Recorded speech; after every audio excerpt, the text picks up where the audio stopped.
That is real estate investing. That is real estate investing, man. That is why this is the best investment vehicle out there today.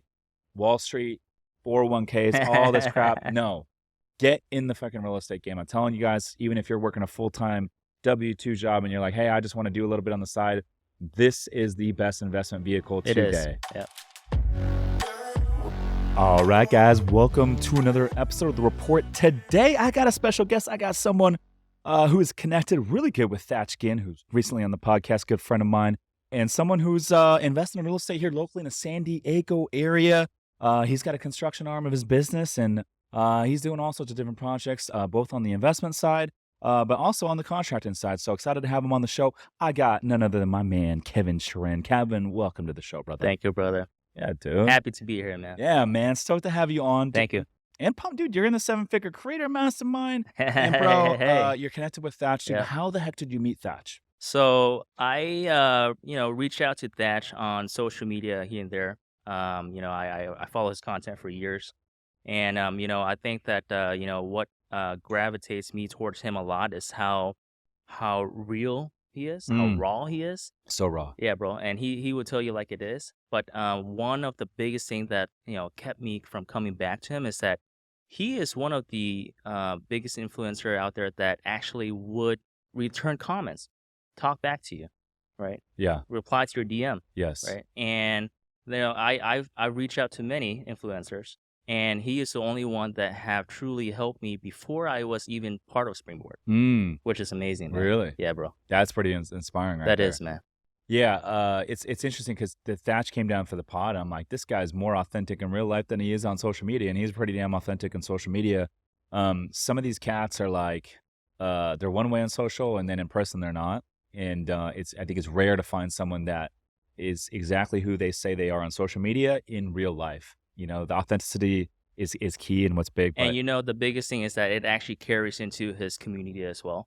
Like the people who's in there, the people that he takes care of, and everyone says the same thing about him, not just me. But, his community is all about helping out people, and he truly cares for people, man. Yeah, I love that. And it's inspiring because, Thatch came over here from Vietnam, basically like he was staying like a refugee camp when he got here with his family. Because they were forced out of Vietnam. Right. Came over here with like literally his whole family, nothing but like $100 to their name, and was housed here in San Diego in Camp Pendleton.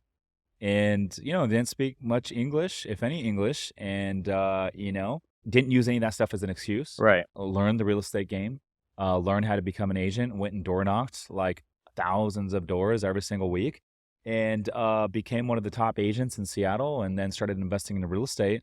And now this guy's built a really big thing. And I think he's got over 4 million followers across all the different platforms. He's built a big brand.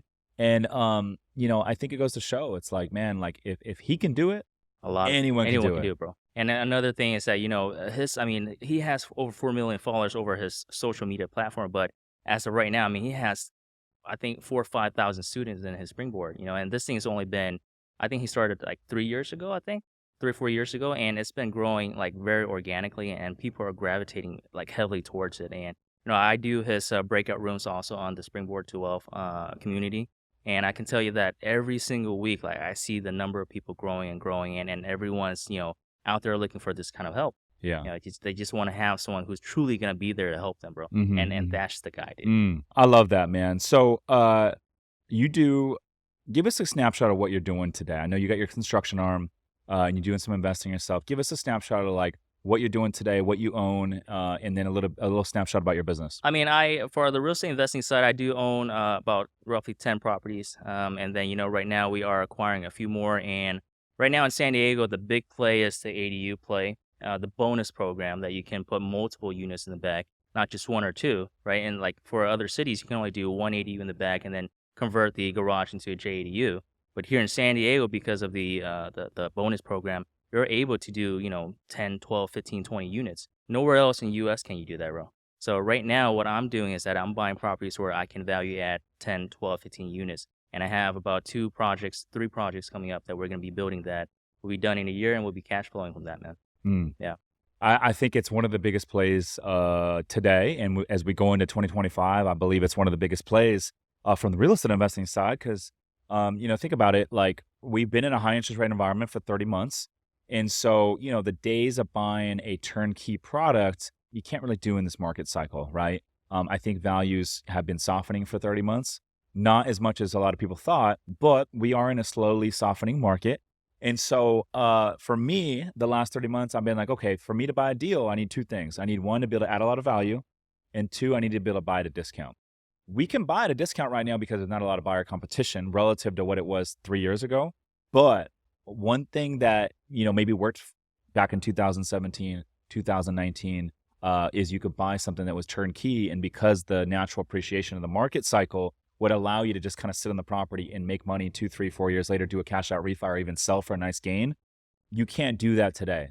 And so in this last 30 months, I've been like, okay, you have to buy below market and you have to be able to add a lot of value. And one of the best ways to do that and add a lot of value is to do ADU play and develop ADUs in expensive neighborhoods. The more expensive, the better. Because here's the other thing. If you're listening to this right now and you're like, yo, I want to do the ADU stuff, but hey, you live in like a cheap neighborhood, that's probably not the best route to go, because the cost to build, let's just say we're taking San Diego, for example, and you know this better than I do with your construction arm, but like the cost to build an ADU in San Diego is going to be the same in like, El Cajon as it is going to be in an area like La Jolla, relatively speaking, right?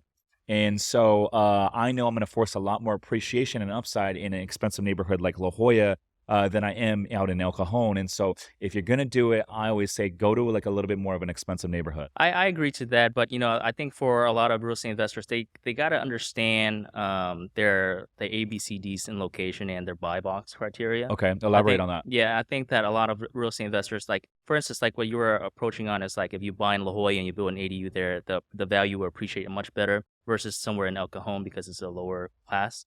But if your exit strategy is not to buy and hold, right, it's different. If your exit strategy is to buy and hold, it's different. And based off of how your exit strategy is, then you got to tweak your buy box criteria into either the A's, the B's, the C's, or the D's. Of course, the D's is never the best. So I would always go towards, the B and the C's locations, right?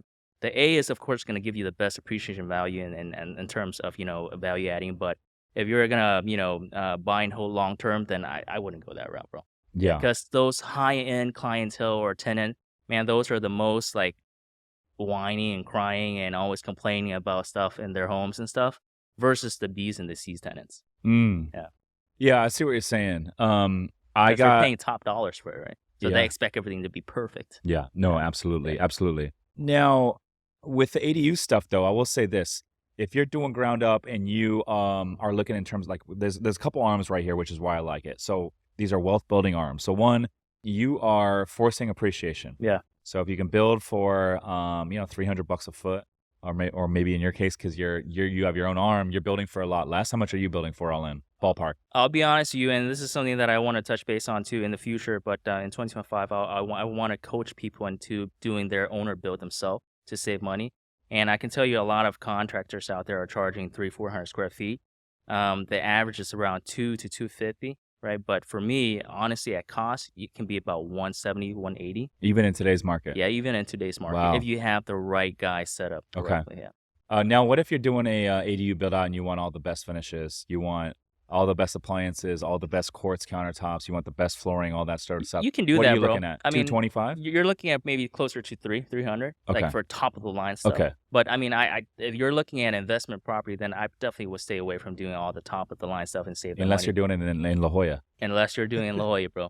Yeah. Yeah. Okay. I like that. And so anyway, so the two wealth building arms that I really love are one, you're forcing appreciation. So it might cost you, in your case, $200 a foot to build all in. And if you're in a neighborhood that's $600 a foot here in San Diego, you get to pocket on that delta. So for every square foot, you get to pocket $400 of a value creation appreciation. So let's just say for simple math, you build out 1,000 square foot ADU, and this costs you $200 a foot. It's going to cost you $200,000 to build all in.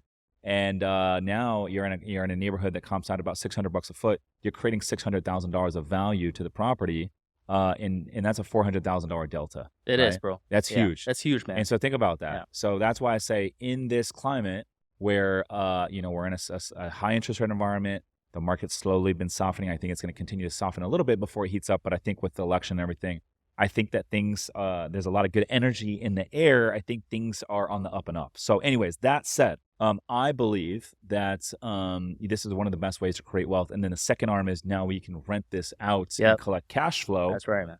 And, Thatch was on a podcast saying it. I mean, I think he said that like you can hit the 1% rule of renting out ADUs. Talk about that. I mean, the 1% rule is like, you rent, if that your investment costs you $300,000, you're renting out for $3,000, that 1% rule works out, then that's a good buy, or that's a good investment, right, for rental cash flow. For what Thatch is talking about last time I think he was here, he was saying that ADU is the new cash flow game. It's legit, bro, because like if you buy a house right now, let's just say in San Diego for like $700,000, and it has a lot for you to build an ADU in the back and convert the garage into JDU. Now, your mortgage on that is probably going to be about $6,000 a month, right? But with the added construction costs and everything, if you do the numbers correctly, I mean, you're renting the back out for $3,000. You're renting the JDU garage conversion to another, $2,000 right there. That's like $8,000 a month if you're renting the main unit as well, right? 3 units rental. I mean, you're still going to positive cash flow $2,000 a month, right? Yeah. Off the bat, bro.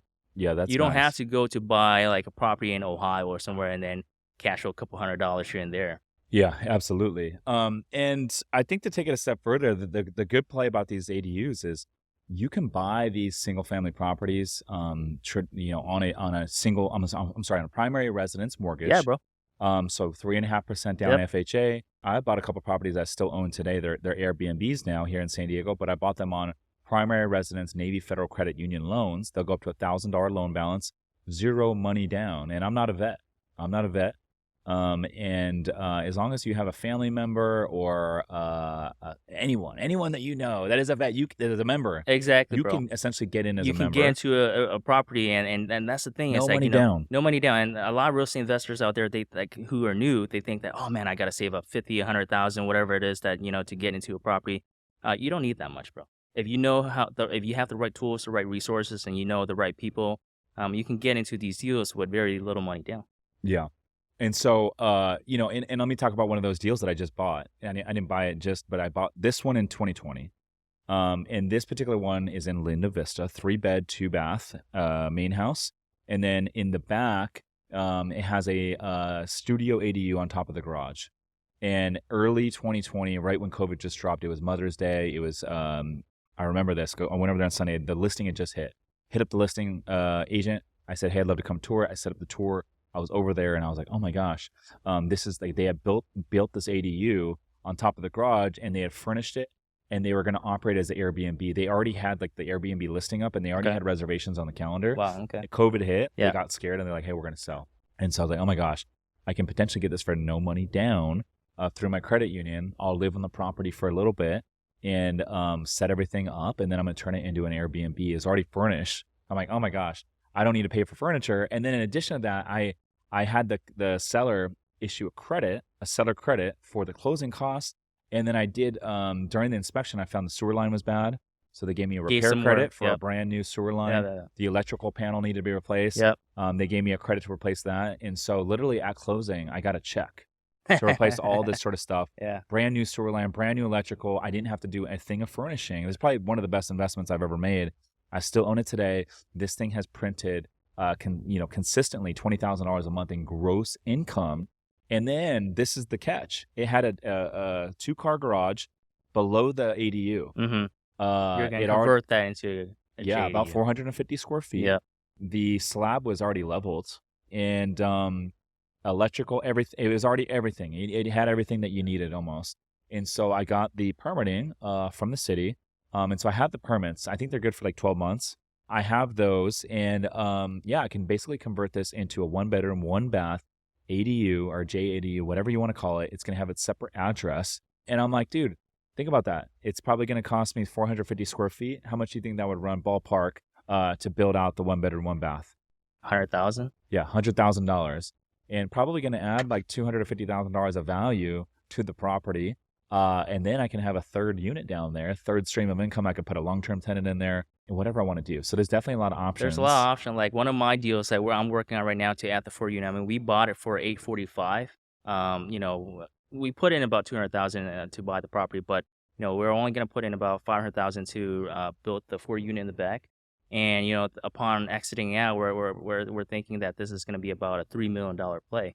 So off the bat, from an $845,000 house with $600,000 into the rehab cost of the construction, I mean, you're at 1.4, 1.5, but that's 1.5 million on top of what we will exit out once this thing is done, dude. Yeah, that's nice. And that's the ADU power, dude. That is the ADU play. Yeah. So I bought this place for $895, zero money down. Seller paid all the closing costs, gave me a repair credit at closing, and I got a no money down loan through an even federal credit union. I lived in it for a little bit. I turned it into an Airbnb while I got the permit to build out the garage. And so check it out, $895. And once I do the build out, I'll be $100,000 in. So let's just call it I'm all in for $1 million. This thing would be worth about 1.5, 1.6. And oh, by the way, it did about $240,000 a year gross every single year. And I got a cost segregation study on it. And I have not paid any taxes on the cash flow that's printed. And I've been able to use some of the depreciation when I had my W-2 job end of 2020 to actually offset some of the active income that I had with the W-2 job when I was still working as an air traffic controller. That is real estate investing. That is real estate investing, man. That is why this is the best investment vehicle out there today. Wall Street, 401ks, all this crap. No, get in the fucking real estate game. I'm telling you guys, even if you're working a full-time W-2 job and you're like, hey, I just want to do a little bit on the side, this is the best investment vehicle today. It is. Yeah. And you hit all the points, bro. Like if you were getting into real estate investing and you think that you can't cash flow in San Diego, bro, you showed them how you do it right now, man. Yeah, that's fucking powerful. Yeah, absolutely. Okay, so talk about, I want to talk about this because this is really big. Yeah. Everyone that does these renovations, whether it's you're doing a flip, whether you're doing a renovation to a boutique hotel or multifamily property, or maybe you're doing some ground up, ADU or whatever. Maybe you're building on a 12-unit property, right? Everyone works with contractors. A lot of real estate investors do. But for a lot of real estate investors, it's not their cup of tea. It's not their forte. It's not what they understand or know best. And so talk about what are the biggest mistakes that you see real estate investors make when they're working with contractors for projects? I think that the biggest mistakes that investors make when working with their GC is that they don't have a clear line of communication. They don't understand fully of the scope of work. Whatever is being presented to them from the GC, they just take it as is and then they just kind of go along with it. I think that, if you are already in the business of real estate investing and you're doing all these, rehabs and ground up construction, you really have to get your hands dirty a little bit, be more involved, right? Day to day, have more week to week meetups, right? So you can hold your GC accountable instead of just kind of letting the GC do his thing and then, cut up a paycheck when the day has come or progress is there, right? I think that, real estate investors, they just have to be a little bit more understanding also that, construction, especially with ground up, it takes time, bro. It's not like you go in there, you demo something out and you put a new kitchen in. It's not like a 7-day work, right? It takes time, right? And sometimes you have inspection, you have certain things that you have to be understanding. You got to be more involved, but you have to be understanding, right? You have to understand why there's delay, why there's, things aren't moving. If the GC has some issues, make sure that that's being communicated, but you just have to be on the same page for your GC. And I think that a lot of times real estate investors, they aren't, bro. They're just, hey man, they're so demanding sometimes. Like I'm a real estate investor, so I get it. Sometimes you want to see progress because time is money. You want it done so you can start renting out. You want to cash flow right away. But construction takes time. You got to be understanding of what the situation is, and every single project is different. Right? Not every project is the same, right? I built over, 50 plus ADU projects, right, in the last 20 years of my construction industry, being in the industry for 20 years. And I can tell you right now that every single project, every single ADU is something different, right? Something that holds the project back a little bit. Yeah. What should be discussed in these weekly meetings with your contractor? Definitely what's going to happen next, right? You always want to know what's going to happen next so that you can hold them accountable the following week, right? Or following 2 weeks, right? But hold them accountable for every 2 weeks. What is going to be happening next? What can they expect to happen in the next 5 days of work? Talk about the progress that they just finished. If there's inspection, make sure that you find out if it's been completely signed off or it's partial sign off. Because there are some times where it gets partial sign off. Later you come back, you found out that it's not fully signed off, and now you have a big problem, right? Yeah. So there are things like that you have to watch out for. I know for us in all my projects, in recent history, I would say for the last 3 years, Yeah. I've used the same contractor, Contractor. GC. Yep. And we have a really good relationship working together. They're actually out of Phoenix, and they were doing commercial, but they were doing a lot of residential when I first got connected. You remember Zillow had a home flipping program in Phoenix, and they pulled out of it. So they were doing a lot of the Zillow stuff in Phoenix at the time. Zillow pulled out 3 years ago, and that's right when I met them. I got connected to them through a personal contact that I have, and so I allowed them to do my Scottsdale. I have like a luxury Airbnb in Scottsdale. They did that in early 2022, so almost 3 years ago, and that project went really well.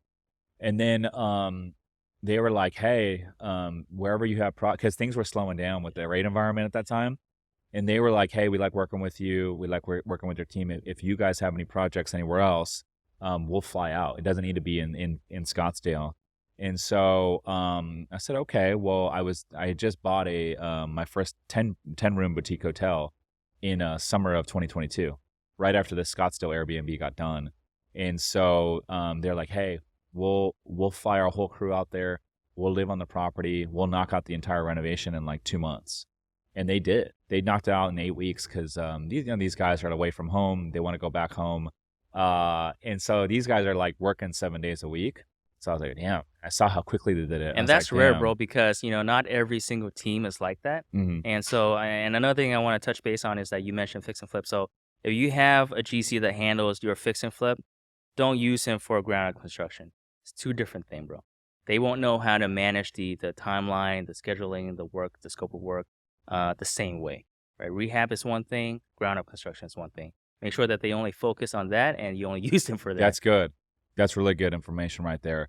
Because I do hear contractors that do a lot of like renos and oh yeah, I can do some ground up, but they've never really done a ground up. Yeah, that's I wouldn't do it if they've never done it. That's before. correct. Yeah. Okay, so anyways, I was like, damn, 8 weeks, it's quick, right? And so after that project, I'm like, okay, I started doing more. They've done all of our stuff together.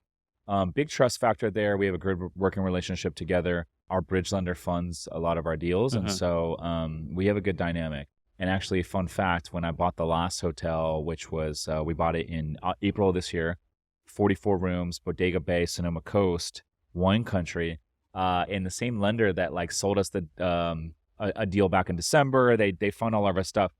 With this last deal, we actually looked at, potentially using a different contractor to give them a shot. They actually came in a little bit lower and talked to the lender about it. And they're like, we're not. They're like, we've done all these projects with this contractor. And they're like, we don't care if you're going to save a little bit of money. They're like, we will only do this deal if you use the same contractor. Yeah, bro. And that's another thing. It's like if you're doing real estate investing and you're doing construction loan and then you got to deal with the lender. Lenders like to work with teams that they have been paying in and everything is good. And so track record is a big deal for these lenders, yeah. bro. Like if you're brand new, you don't have any track record, you never done any real estate investing deals and try and get a construction loan and the lender look at you and you have no track record, they're not going to give you a loan, bro. Or they might give you a smaller loan just to start off like a fix and flip loan, right? But for like ground up construction, nah, man. Yeah, so that was kind of eye opening for me. I was like, okay, we'll use the same contract, and I have no issues using them. Like we had the great relationship with, but it was like what if we went this direction? And they were like, absolutely not. Absolutely. Yeah. How do they get paid? Like they pay construction lenders pay you, and you pay your contractor, or how does that payment work? Yeah, so bridge lenders, and this is good for anyone listening to this right now. Bridge lenders, hard money lenders. They typically will fund a percentage, 60%, 70% loan to cost. I would say average for hotel projects are going to be 65% loan to cost, meaning the lender's going to fund 65% of the purchase price and they're going to fund 65% of all of your renovation, right? And in this case, with the hotels, you got furnishing and design, right? Which factors into the cost. They'll fund that to 65%, which means the other 35%. You have to fund with your own equity or investor equity, all that sort of stuff. And so most bridge lenders, and our bridge lender is different than most. Most bridge lenders will hold back. They'll have the renovation hold back, right? So they're gonna initially, when you purchase the property, they're going to fund 65% of the property or the purchase, and then they're gonna hold back the other 65% of your renovation. So let's just say, for simple math, you're doing $1 million reno, they're gonna hold back $650. And then as you do portions of it, they're going to release that 650, and then you're responsible for the other 35%, which will be 350. Our lender, they require the entire renovation in a reserve account that they hold. And so this particular asset, we did a $2.2 million reno, bought it for 6.9 and a quarter. We're doing a $2.2 million renovation. This includes design and furnishing as well. But their funding, they ended up doing 70% loan to cost because this deal, we got a really good deal on it. They liked how it underwrote. So like, hey, we'll make an exception, do 70%. We like the asset. And so the other 30% of the 2.2, which is about 660,000, we had to wire that in at closing. They hold the entire 2.2 in a reserve account. And so what happens is this, they give us the option. They go, hey, as a portion of the rental gets done, let's just say, hey, the first $300,000 gets done. Let's say it's demo, and you replace all the HVAC and do some painting, whatever. And then they say, okay, we're going to inspect it. And so we have the option. We can say, hey, the 350, pay it to us, and then we can reimburse ourselves for paying the contractor, or they can just send the 350 directly to the contractor with the invoice, and we just go direct to the contractor. But we're all kind of looped into the same email, right? And so we'll approve the draw. They'll just do like a video walkthrough typically with the contractor, make sure the work is complete, and then they'll just wire the funds over the contractor. And so out of the $2.2 million, reserve account, we might do like 6 draws throughout the entire process. And I think that's a big point right there too, is that when you have the payment coming directly from the lender to the GC, it gives the GC a peace of mind. Really? Bro, the funds are there. Yeah, he knows the money's there. He knows the money's good. He knows he has money to pay his worker, et cetera, et cetera. Yeah. And, a lot of people fail to realize is that running a construction company is not that simple. It's a balancing act, bro. You have to balance material money. You have to balance worker employee money. You have to balance all these, bonds you have to pay. There's so many things that you have to balance. And so if a contractor cannot collect correctly or on a timely manner or when he needs it to pay his worker, that can also delay the work, right? And in your case, because, even if, your lender can't pay them, you have your reserve to pay them. I mean, it's always a peace of mind for the contractor. And so I think if you're like out there doing real estate investing and you want to have a good relationship with your GC, just make sure that, he gets paid on time. That's a big thing for them, man. Yeah, absolutely. That's speaking from experience. No, 100%. And that's the one thing for me, man, that I've kind of built my brand on is I've always said, no matter what happens, I got investors, I got lenders, I got all this like responsibilities. Push come to shove, I will always lose my own money before anyone else. So like one of our hotels here in San Diego got flooded out in January. And dude, we had just done this nice renovation and did the grand opening in December. And all of a sudden in January, I don't know if you remember this year, we had record rainfall. Yeah, in we California. had a lot of rain this year. Yeah, it was like flooding out here in Little Italy. This podcast studio even had flooding. Oh, no way. Mm-hmm. That's crazy. My brand new construction high rise that I live in, top floor. Yeah, that even had they had to replace all the carpets. Wow. Like it was record rain. Wow. So anyways, like we're sitting here in the office and we're like, oh my God, we get a call. Some of the girls on my team get a call from the housekeeping over there. And it's like, dude, like water's coming in. Like it was gnarly. Yeah. So anyways, 6 of the units had water damage. Okay. And insurance, they're like, hey, we're not going to cover a thing. It was like, yeah, it was weird. I'm like, oh, we're paying all this money for insurance. That was another big takeaway. Always hire a public adjuster. Yeah. Always hire a public adjuster. Yeah. So anyways, all that went down. We had to shut down the hotel that we just renovated. We had to shut down, do the mold restoration, mediation rather. We had to renovate the property, rebuild everything, tear down all the walls, rebuild it back up. And it set us back.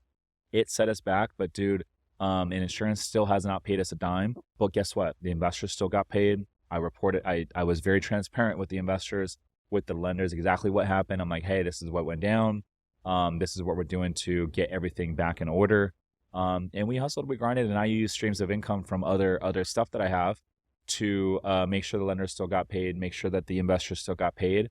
And I think when you do that, it builds a lot of trust in the long term. It does, bro. And like one of the big points that you brought up is that not only does that build trust, but like for people who are doing real estate investing, like a lot of times they don't realize how powerful it is to have multiple stream of active income.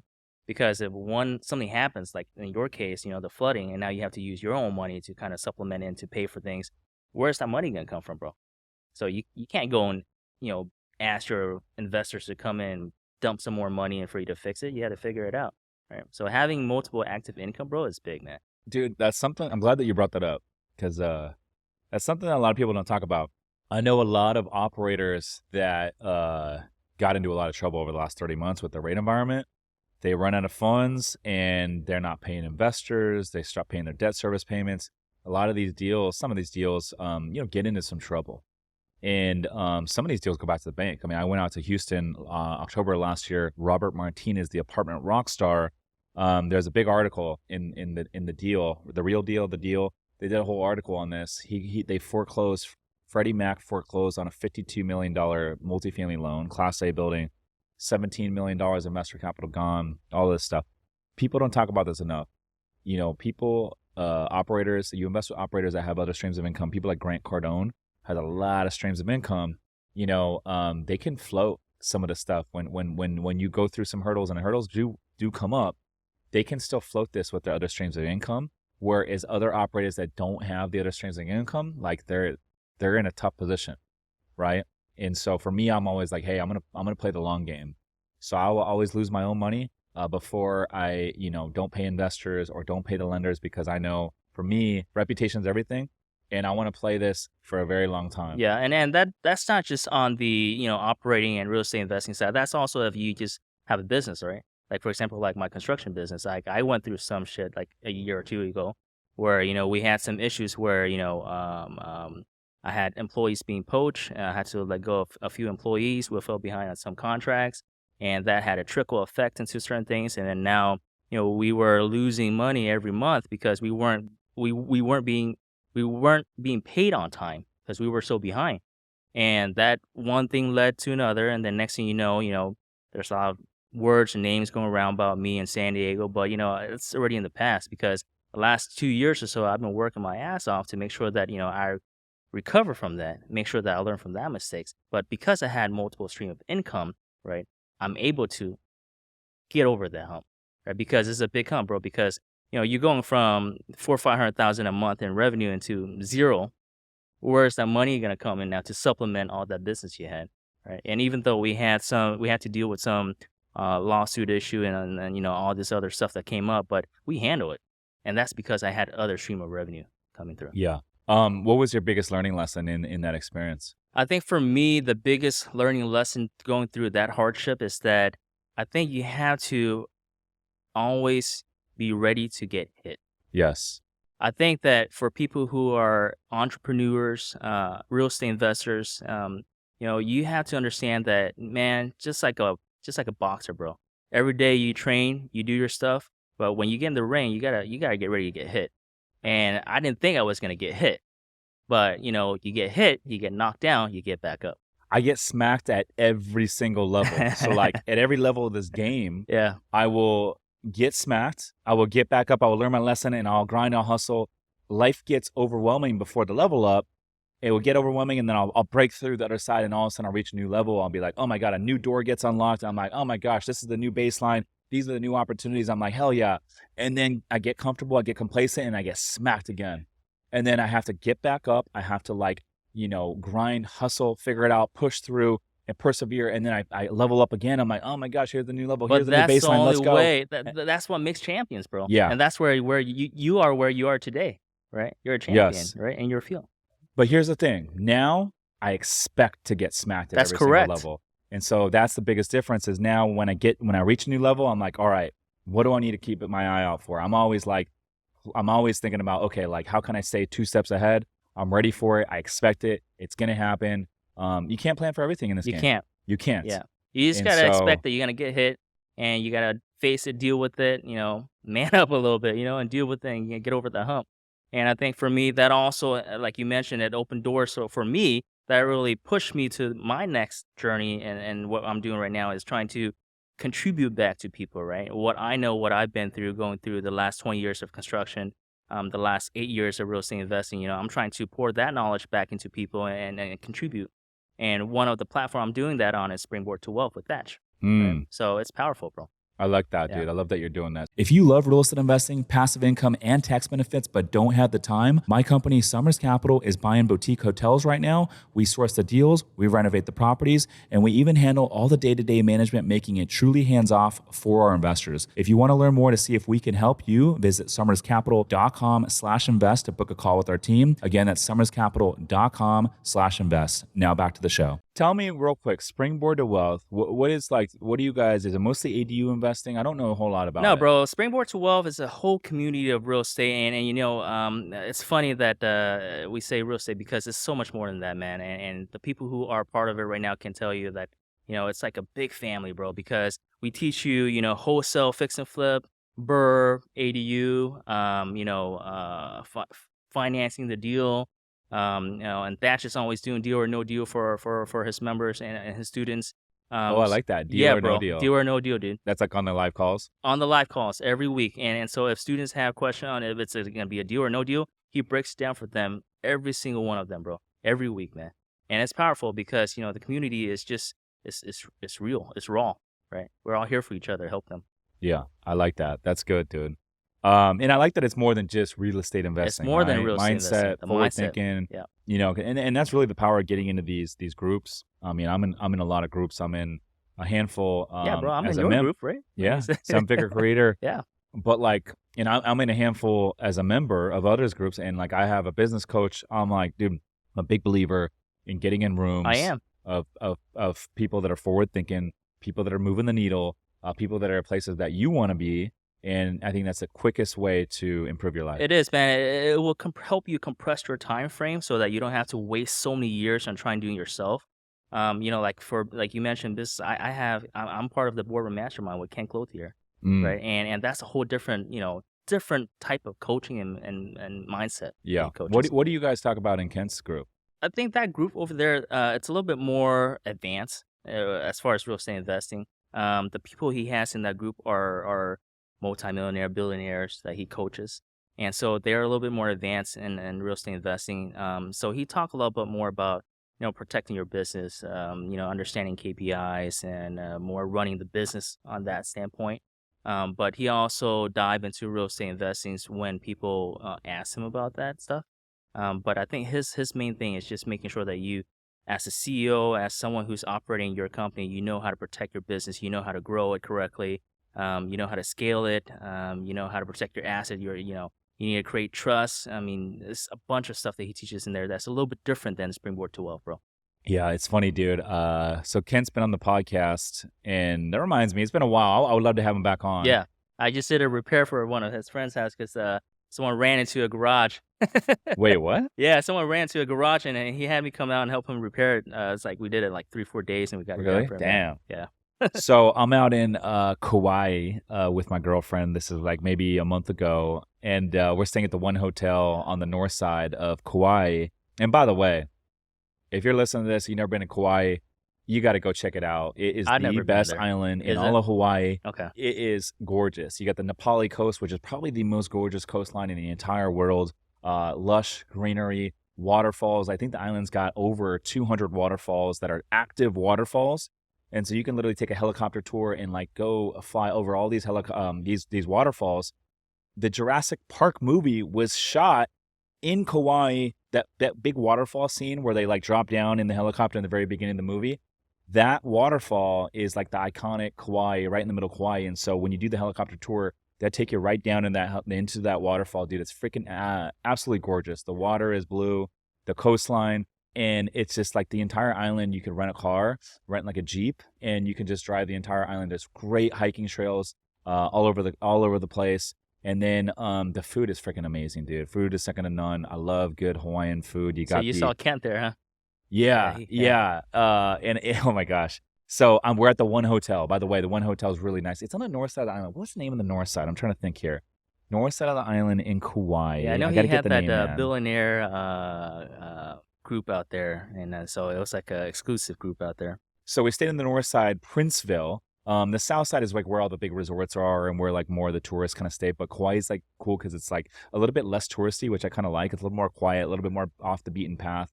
More like wholesome, organic. Hey, I'm going to go hike. I'm going to go hang out on the beach. More local, quiet. But anyways, we stay in Northside, Princeville, and there's a really nice hotel. It's probably the nicest hotel I've ever stayed at, called the One Hotel. They have one in South Beach, Miami, I believe, and they have one out here in Kauai. There's a few other locations as well. But anyways, first night we're there, and I'm like walking down. We're kind of checking out the property, and my girlfriend and I, and we see this like big like banquet like kind of dinner. They had like a luau all set up and all this sort of stuff.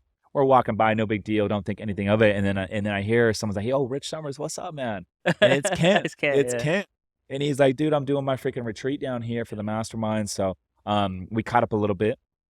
And he was like, "Hey, come down, hang out if you want. Like, come grab a bite." He was very welcoming. I didn't take him up on the offer, but I got to get him on the pod. And Bro, he's another one of that real and raw, and will give it to you like it is, and making sure that he also truly cares about all his members, man. And I really gravitate towards Thatch, but also to Kent, just because one of my biggest pet peeve with all these influencers out there, and I just started doing my content creation, but I hate it where you gotta pay $10,000 to have dinner with them. You gotta pay $5,000 if you want a phone call with them. Like, come on, bro. Like, if you're really here to help people, I get it. You gotta monetize and make money on your programs, your mastermind, which is fine. But I never have to pay a single extra dime to get on a phone call with Thatch or Kent. That's powerful. Yeah. Right. I And love they that. have thousands of members. They're busy as heck. But if you really need to get a hold of them for something and you really need that help, they will be there for you. Not asking you to pay any more. That's the powerful. name of the game, man. Yeah. That's the name of the game. Yeah. So anyways, back to Kauai real quick to close the loop. If you're listening to this, you never been to Kauai, you definitely got to check it out. They got some of the best hiking trails. The Nepali coast is probably the most gorgeous coastline I've ever seen. You definitely got to go. Yeah, I gotta take my wife and It is a family there. showstopper. Is like it? literally. Okay. Once you go there, you'll never go to any other island in Hawaii. Yeah. Seriously. Yeah. Anyways, so back to the construction stuff, the contracting stuff, dude. I didn't really think about it until you mentioned it. Like the fact that these contractors, if an owner or an investor does not pay, then it puts them in a big bind. It puts them in a big bind, and I know real estate investors out there that it happens, right? They get caught up, and then they get late on on payments and all that sort of stuff. I can see it becoming an issue. It is, man. And then now you're moving money from other projects. That makes it tough. That makes it makes it challenging. very tough because people don't realize, like, when you're running construction, a company doing construction, like, one project is okay. But when you're tackling on 5, 7 projects, and a lot of times investors don't understand why contractors have to do that. Like, in the construction business, there will be downtime. There will be down days where on one project you might not do anything because of either inspection, waiting for material, whatever it might be. You got to move your guys to another project and keep them busy. It's a balancing act, bro. And without multiple projects, it's impossible to run the construction company and keep your guys. If you have good guys working for you, you want to hang on to them because they are the workforce of your company. And if you can't pay them on time, if you can't cover materials on time, they're going to leave. Then you won't have a company anymore. And in construction, I mean, you get it, bro. I mean, if I'm buying lumber for an ADU project, $10,000, $12,000, $15,000, just like that, bro. And every day, if you have multiple projects, it's hundreds of thousands of dollars going in and out, in and out, in and out, bro. So money, cash flow for a construction company is crucial, man. Yeah, I can only imagine, man. Yeah. With the ADU stuff, like you do the build outs for the ADUs, ground up development, renovations. What is your favorite arm to get into on the contracting side? What is your favorite thing to build out? Like, you mean for ADUs and stuff? Like, what do I Like if you're working with third party client, Yeah. an investor, and you don't own the property, right? And you're gonna do, whether it's a renovation or you're gonna do a ground up. I love doing ground up construction, and the reason Why? I say that is because it's clean. You go in, there's no tenants, you don't have to deal with anybody. My crew can go in there anytime, do their work, get in, get out. Don't have to worry about the house. Don't have to worry about covering up things. Don't have to worry about things getting dusty and then tenants complaining, you complaining. And so I love doing ground up constructions, man. Yeah. More so than anything else. Yeah. Yeah. Is part of that reason because when you do the build out, everything looks like fresh and brand Yeah, it's new. fresh, and you're brand like, new, oh, man. You don't this have is to like, deal with anytime you deal with like touching the old stuff. You have to tear it apart. You have to assess it. You have to have things done differently, and you never know what's gonna be underneath that wall. Mold, rotten wood. I mean, shit gets bad, and you have to fix it. Yeah. Right. So you own some of your own stuff as Yeah. well. What kind of assets do you own? I mainly own single families, man. Yeah, and I started off before I did the investment with Thatch and all that stuff. My biggest thing was like, okay, we're doing great with it. We have multiple incomes. We have a construction company that's doing well. Let's just buy a couple properties, offset with taxes, stuff like that. Understand how we can leverage the property real estate to not pay taxes and stuff like that, right? So my goal at that time was just to buy and hold and to leverage for tax purpose. Like we weren't thinking about cash flowing from these properties. That wasn't my intention from the beginning. But after a while, I start seeing these people like doing ADUs. I'm doing ADUs for a bunch of my clients, and then the bonus program came out. I'm like, shit, man, we gotta take advantage of this because this is the next big thing, right? This is where I can cash flow and get myself out that rat race. And even if my construction company crumbles one day, I still have income. Yes. That's the only way. Yeah. Yeah.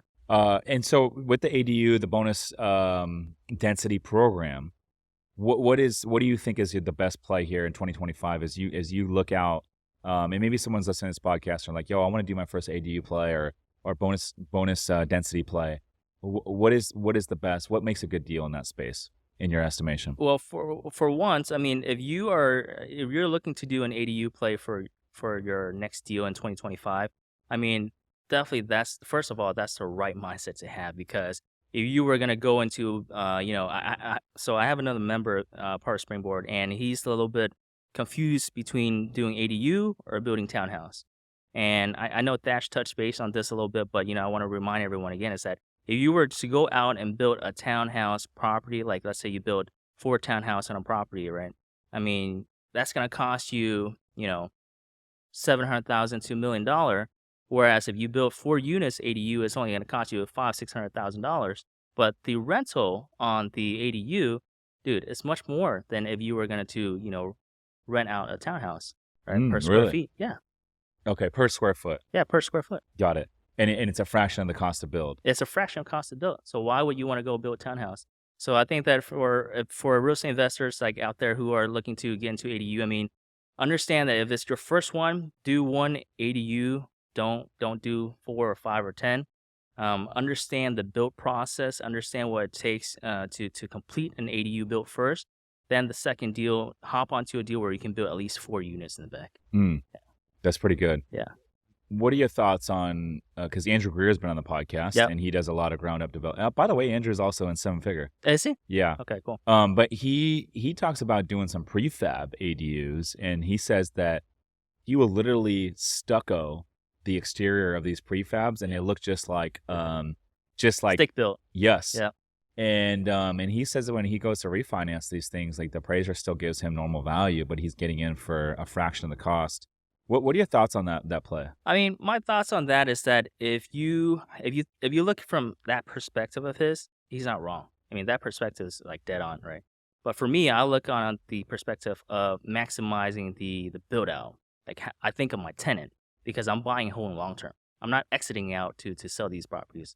So if I'm buying whole and long term, I'm thinking for my tenant, I want to maximize my build where it's comfortable for my tenant to be living there for years, so I don't have to keep What's the getting new downside tenants. of going prefab? Like Prefab, if you you're can't gonna, customize it, bro. You can only customize it to a certain extent, but you can't customize it to. Let's just say if you want, your lot has a certain dimension to it, right? It's not perfectly squared out.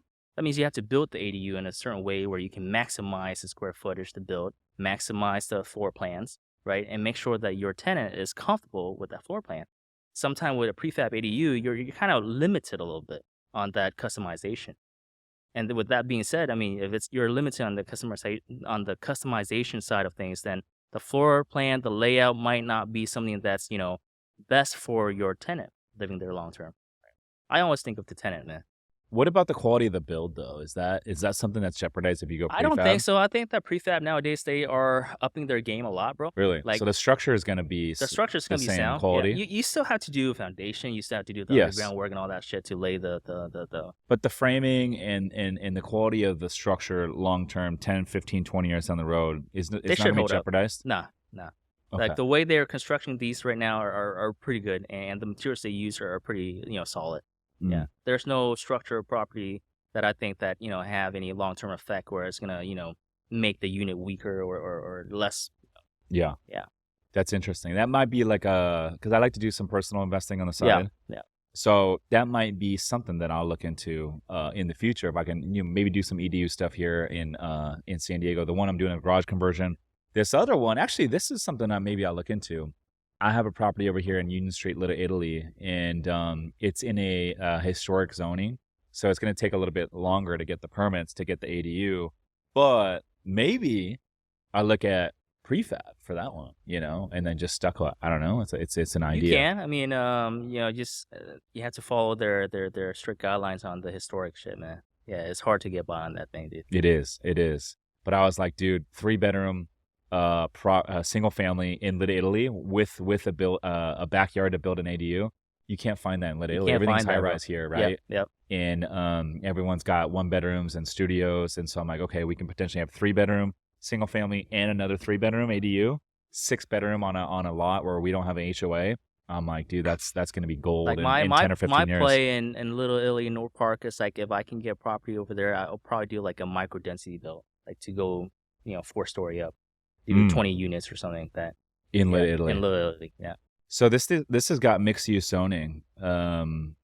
So there might be a play down the road to do something cooler, but it's not a big lot. It's a relatively small lot. I think it's less than 4,000 square feet. Okay. Yeah. Yeah, that's pretty tight. It is. Yeah. It is. But we own the dirt, and I think that you know this better than anyone. The value in buying real estate is owning the dirt. So that's why when I see people say, "Hey, I'm going to go buy a condo," I'm like, no. Don't buy a condo because it's got a HOA. You don't own the land.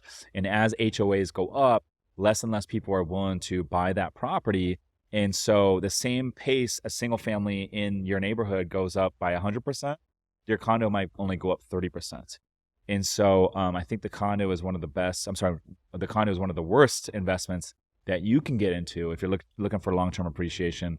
And those HOAs keep going up and up and up. I used to have a 1-bedroom condo here. This is years ago in this building actually where our office is. It's called Breeza, and so this building is 130 years old. They built it initially back in the 1800s to do like industrial work out of, and that's why you see the exposed brick, the archways. And then when they built this condo complex around it back in 2009, this was deemed historic. So they converted this into like office space. And so now it's like 3 floors of office. We have the top floor. Anyhow, long story short, I had a 1-bedroom condo here for a while. I had it like for 5 years. I lived in it for like 2. I turned it into a rental and I sold it a few years back. But long story short, the HOA when I bought it was like $450, and now it's like almost $1,000. Yeah, Think bro. about that. Exactly. And so why would someone want to move into and buying a condo, versus buying a single family or a piece of land that they can develop on, Yeah. So the HOAs, $450, what are paying, even if you're only paying $200, it's like, dude, you're not building any equity. You're not getting tax benefits on it.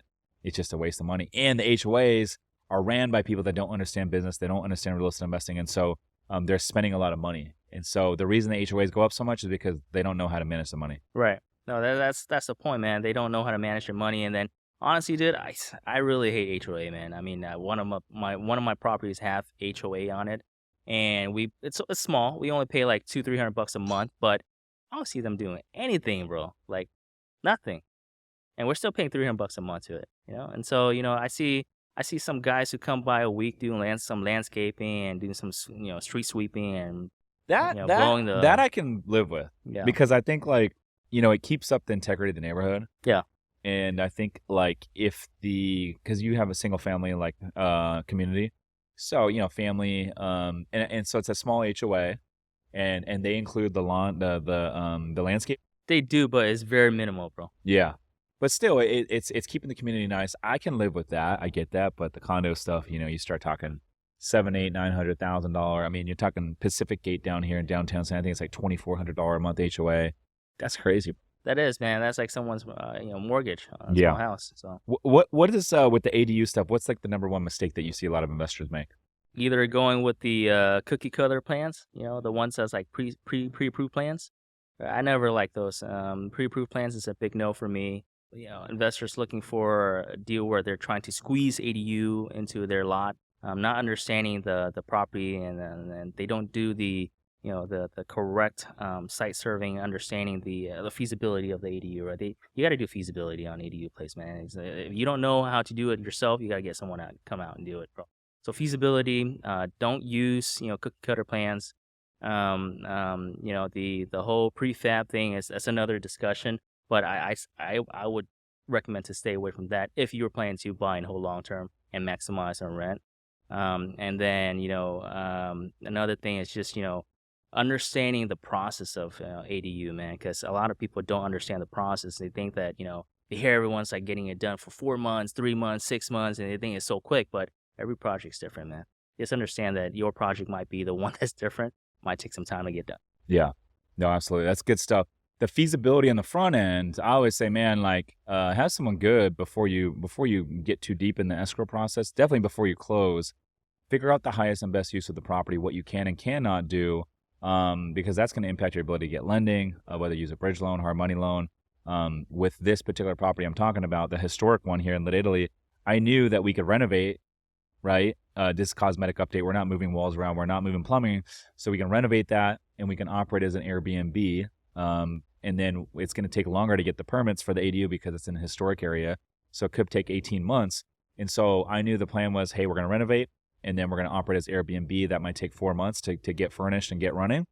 And so I used a hard money loan, and the income from the Airbnb is paying the hard money loan, right? But the real wealth is going to be once I can do the build out, right? And so once I get it, then I'll do the build out and then I'll refinance a perm debt. And, I'm going to figure out a way. I think what I can do is operate the entire thing as an Airbnb. You can't do the ADU as an Airbnb, but if I operate the whole thing together, like main house as an Airbnb, and I just say, hey, this ADU is just part of the main house, right? It's like now it's a 6-bedroom house. Versus, hey, this is 2 separate Airbnbs. That's one way to get around it because I had the same issue in Linda Vista. I was operating the studio, which is ADU, as an Airbnb for a while. They won't allow it, right? Yeah, and I really didn't know. And then they finally, after like 2.5, 3 years, they said, hey, you can't do this. But they said the city said what you can do is just operate it under the main house. Is like, hey, this is just like a guest house of the main house. And so we just operate all together. And so I think that's a good workaround. That is a good workaround, man. I think a lot of people don't understand that. Like, I didn't know that, right? Yeah. Because I don't do short term. I don't do Airbnb. Yeah. So think about that. Yeah. We put a jacuzzi on the rooftop. Yeah. This ADU is going to have a rooftop deck on the 3rd floor, little peak view of the sunset, and then put like a jacuzzi up there. And so now we're going to have 6 bedrooms, jacuzzi, 2 separate structures, which is valuable for people traveling. That's awesome, dude. Single family. Yeah. In Little Italy, where all you have here is 1, 2 bedroom and studio condos. Yeah. I think that thing could do really, really well. I think so too. It's in a good location. Yeah, it's a good location. Linda Vista is a good location, bro. Like that's one of the. No, this one is in Little Italy. Oh, that's the one in Little Italy. Little Italy is a great location. I mean, you can't go wrong with Little Italy, dude. Yeah. So we'll see. Yeah. I'm excited for it. We'll see where it goes. Yeah, but I mean, like going back to feasibility, feasibility is a big thing, man. I mean, if you're brand new to ADU and you don't know anything, get someone to come out and do feasibility. And part of Springboard to Well, like when I run the chapters out here, I help the members do their feasibility for them. Like I would look at the property and I can tell them, like, hey, look out for this and that, because that's important, right? Before they even buy the property, right? They have to know, can they get this build done or not? Right? Otherwise, they're wasting money on something that they can't get done. Yeah, that's big. Kevin, I appreciate you coming on. Always dropping knowledge. Always good energy. I'm a big fan. Before we head off, Yeah. I mean, I do want to drop one more comment, and I don't know when you're airing this episode, but January 15th. Oh, what do you got? January 15th, we have a event coming up where our guest speaker, keynote speaker, is going to be Thatch. Thatch is coming to town, San Diego. I think that's going to be a big one, and I think that if you're new to real estate investing, or if you're seasoned real estate investors, I mean, come out here because Thatch is going to be speaking. Let me ask you a question on that. Yeah. Our January meetup is July 15th. Yeah, I'm sorry, January 15th. January is there a 15th. way to do like a co-host event and just have bro. a big ass event? Are you Dude, guys open to that? I'm open to that. Let's do that. Yeah. I got I'm the open to freaking that. venue. Have you? Rooftop venue Okay. here in Little Italy. Is it big enough though? We're expecting big. How many people are you talking? Maybe 400 or 500 people. We usually get 250 to 300. Okay. But okay, I got some good venue ideas, but why don't we collab? Are you down? I'm down for that, bro. And And then that's the Thatch reason why will I be want to bring there. up. That's We gonna can be have there. some speakers. Yeah. Let's Yeah. do it. So Brandon Fortino and Stephanie Garcia is running my stuff on that stuff. So we definitely do. That's a big event for people. Who else to is come going to out to. speak? Me, Thatch, Brandon's gonna do some speaking, and then now for sure you, since you're gonna be a part of it, and then we can bring on someone else to talk as well. Right? I'm Okay, open to that. I got some ideas Yeah. of some good venues. Yeah. The Garage Collective is actually really good So too. that's the one that we're looking at right now in Miramar. Okay. Yeah, we're looking at the Miramar location one because it's big enough and it has a lot of parking spot. The time frame we're planning to do is like 4 to 8. So with that being said, we don't want people traveling south be stuck in Yeah. traffic. Dude, let's do it. That's going to be sick. That's gonna be sick, bro. Kevin, I appreciate you coming on. Where can the folks get in touch with you, man? You can follow me on Instagram, kevin.trin8888. Sorry, 38s, 888. Or call me 858-610-2698. Oh, dropping the number, dropping the digits. Let's go. He's Kevin Trinh, always dropping his digits. I'm Rich Summers. Listeners, thanks for tuning in. We'll see you guys on the next one. Peace.